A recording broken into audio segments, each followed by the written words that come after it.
輕滿是非，舊你我一夜長談，我欠你秘密，但插班生早轉班，談一輪電話，再共你晚餐，然後買衫可以大家嘅。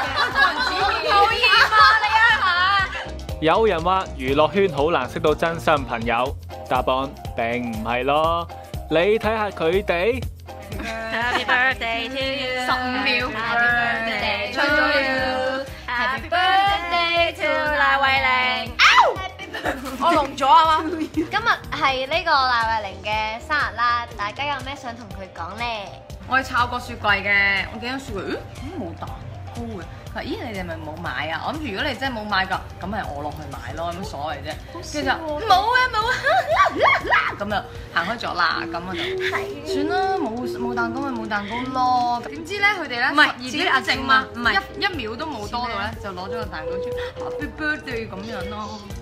明明係慶祝生日，都會變咗直播唱 K， 可能呢個就係佢哋維持友誼嘅方法啦。有什麼難過？